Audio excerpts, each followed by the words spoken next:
저한테 전화를 주셨는데 이 사안의 특성상 확정되지 않은 안을 부분적으로 개인의 의견을 이야기하게 되면 언론이나 시장에 오히려 혼선만 이야기하는 결과가 되어서 부득이 저희가 전화를 받지 못하고 오늘로 미루어진 것에 대해서 언론인들께 송구하다, 죄송하다는 그런 말씀을 드립니다.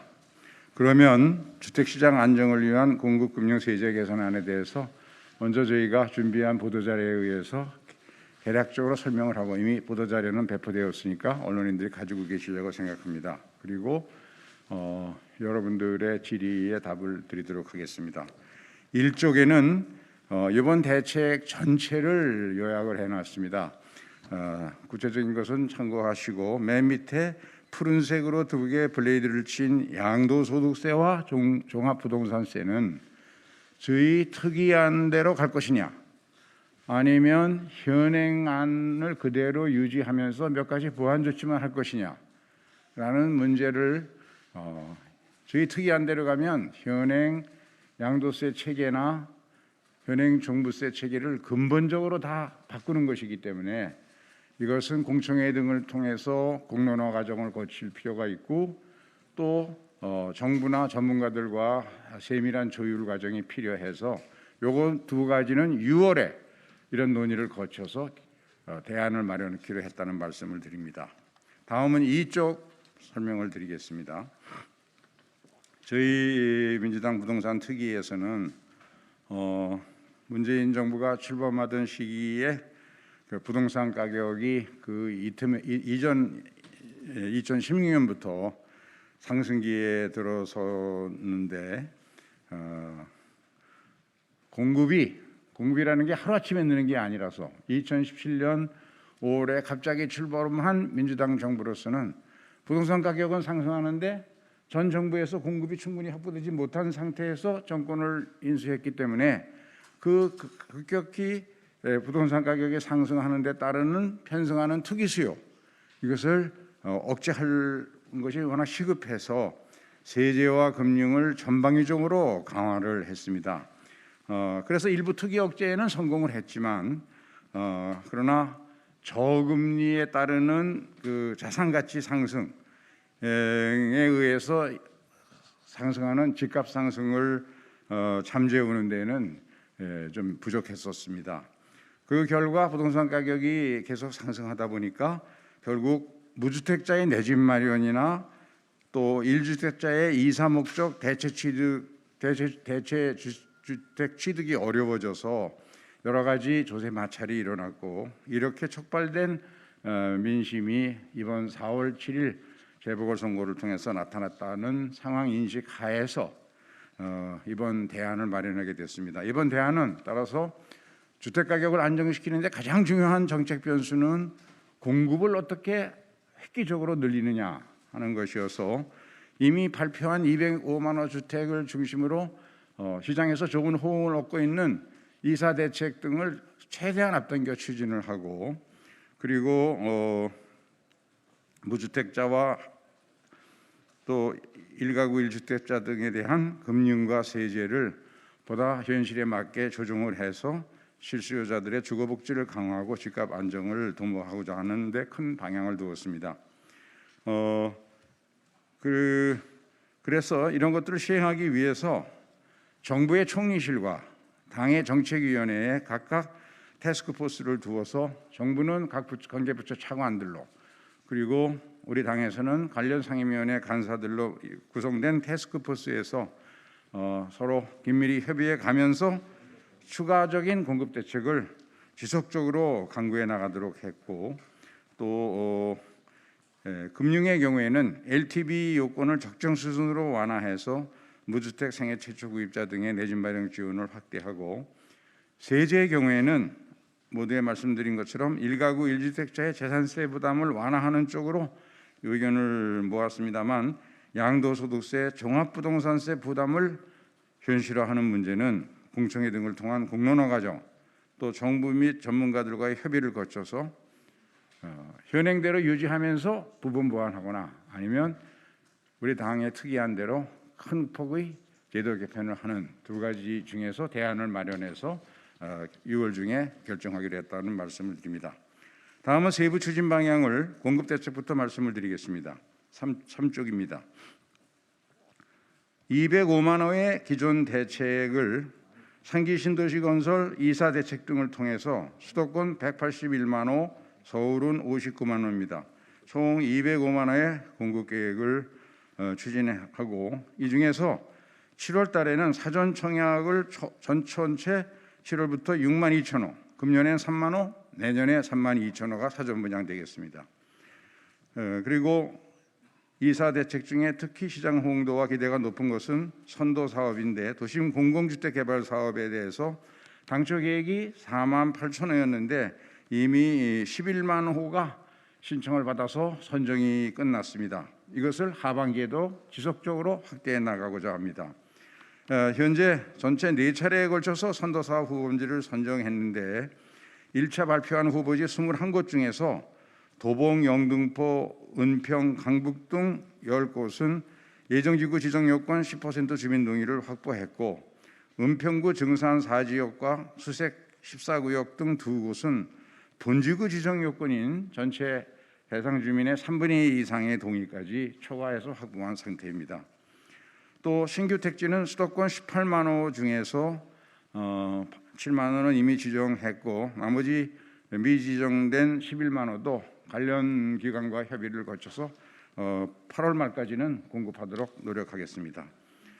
그리고 이 이사 대책이 추진되려면 지금 4월 27일자로 국토위에 상정된 이사 대책과 관련된 8개 법을 6월 국회에서 반드시 처리하도록 추진하고 이것은 야당과도 긴밀히 협의해 나가도록 지금 야당과 협의를 하고 있다는 말씀을 드립니다.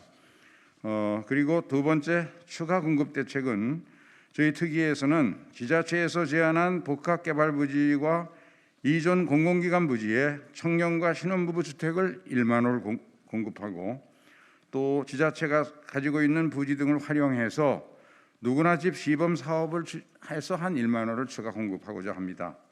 여기서 말하는 누구나 집이라고 하는 것은 소위 이익 공유형 주택 공급 방식을 말하는 것인데 신혼부부와 생애 최초 주택 구입자가 집값의 6%에서 20% 정도를 금융 지원을 받아서 납부하고 10년간 장기 임대 거주한 뒤에 분양을 받는데 분양 가격은 최초 입주시 가격으로 분양함으로써 지금까지 임대 사업이 시세 차익을 사업 시행자가 전부 독점했는데 이것을 분양자가 임차인이 시세 차익을 자기가 기여한 분에 따라서 서로 나누어 공유할 수 있는 그래서 젊은 청년들이나 무주택자의 내 집 마련의 꿈을 좀 더 쉽게 이룰 수 있는 그런 분양 제도를 현재 LH공사와 허그 등 주택보증금융기관들이 일반화되는 모델을 만들어서 수도권 전체로 확산하는 그런 프로젝트를 수행하고 있다는 말씀을 드립니다.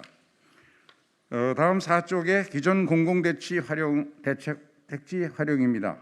상기 신도시 내의 자족시설 용지는 용적률을 더 상향 추진하고 또 복합개발을 통해서 주택 공급을 확대하고자 하고 분당 일산과 같은 일기 신도시는 주거나 도시 기반 시설 여건이 가장 잘 되어 있는 지역이기 때문에 이 지역이 리모델링 기간에 들어가 있어서 리모델링 사업을 보다 활성화하도록 추진하고자 합니다.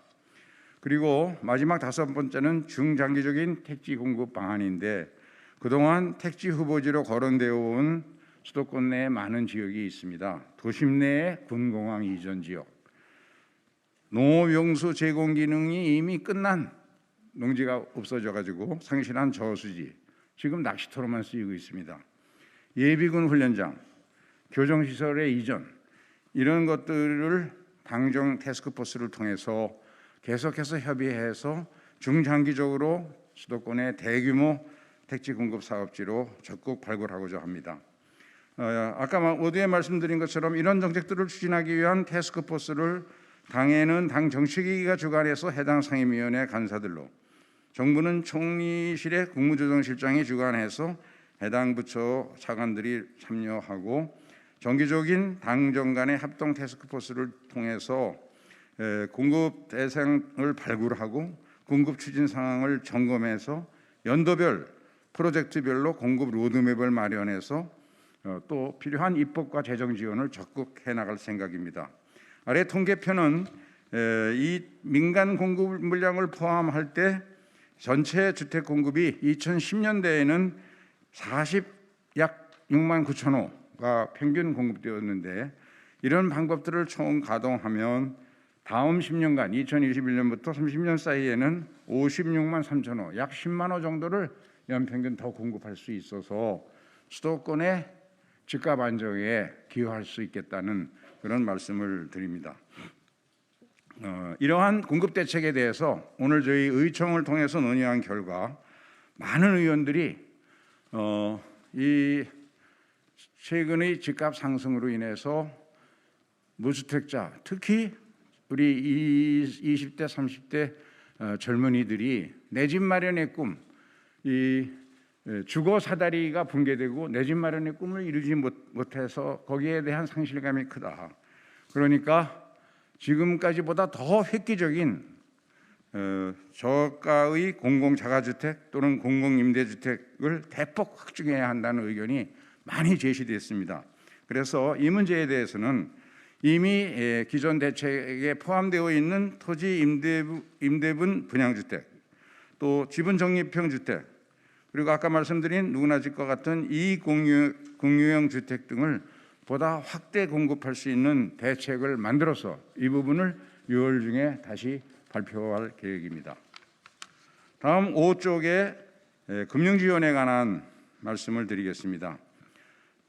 주택담보대출과 관련한 대출 규제가 지속적으로 강화되는 과정에서 서민들과 실수요자의 내 집 마련이 어려워지는 등 주거 사다리가 약화됐다는 비판이 계속되어 왔습니다.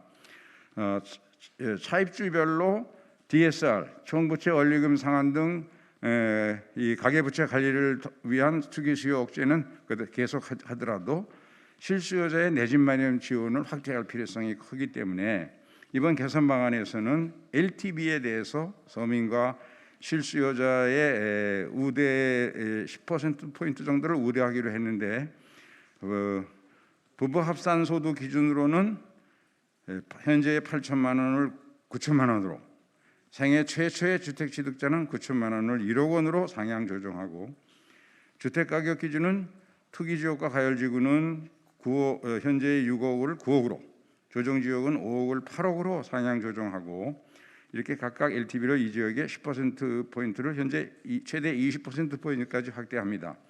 이 경우에도 대출이 최대 한도는 4억 원 이내고 차주 단위 DSR 한도 내에서 한정이 됩니다만, 최근 금융위원회와 협의를 거쳐서 청년들이 현재 소득은 낮지만 장래소득 증가 가능성이 높은 경우가 많으니까 그 부분들은 장래소득 등을 반영하는 DSR 산정책을 따로 마련해서 운영하도록 했습니다. 아래 표는 지금까지 말씀드린 것을 하나의 표로 정리했고, 6쪽의 상단에 보면 이것을 도표로 표시하면 파란 선으로 되어 있는 현재의 대출 가능 금액과 빨간 선으로 되어 있는 개선 후의 대체를 그림으로 표시하고 있어서 실질적으로 대출 가능 금액이 늘어난 것은 빚금 취임 부분이다. 이것을 금액으로 환산하면 4억 8천만 원의 주택을 구입했을 때 새 제도에 따르면 2억 8,800억 원까지의 2억 8,800만 원까지의 대출이 가능해서 지금보다 4,800만 원이 늘어나고, 8억 원의 주택을 구매했을 때는 4억 원 대출을 받을 수 있어서 지금보다 8천만 원의 대출이 늘어나게 된다는 말씀을 드립니다. 이와 함께 청년과 신혼부부와 같은 주거 취약계층을 추가로 지원하는 방안이 협의되었습니다. 주택금융공사 특례보증을 통한 청년층 전월세 대출 지원을 현재 1인당 한도 7천만 원을 1억으로 확대하고, 공적 전세대출 전세보증금 기준을 현재 5억에서 7억으로, 그리고 보금자리 대출 지원 한도는 현재 3억에서 3억 6천으로 상향 조정하겠다는, 운영하겠다는 말씀입니다. 다음은 7쪽의 주택 임대사업자 제도의 개선입니다. 주택임대사업자 제도는 이 전월세 시장 안정화를 통해서 94년부터 운영되어 왔고 2017년 12월에 등록임대차 사업제도를 활성화하는 그런 제도 개편이 있었는데 이 제도에 대해서는 5%의 공로 임대료를 인상을 제한하는 등의 공적 의무를 부과하는 대신에 종부세 합산을 배제한다든가 양도세 증가를 배제하거나 임대소득세도 감면해주고 취득세, 재산세 그리고 건강보험료까지 경감해주는 다양한 혜택이 부여되어 왔습니다. 그러나 이와 같은 과도한 세제 지원이 임대사업자가 폭증하면서 부동산 시장을 왜곡시키는 분양은 줄이고 임대가 늘어나는 등의 문제들이 대두되면서 2018년부터 계속해서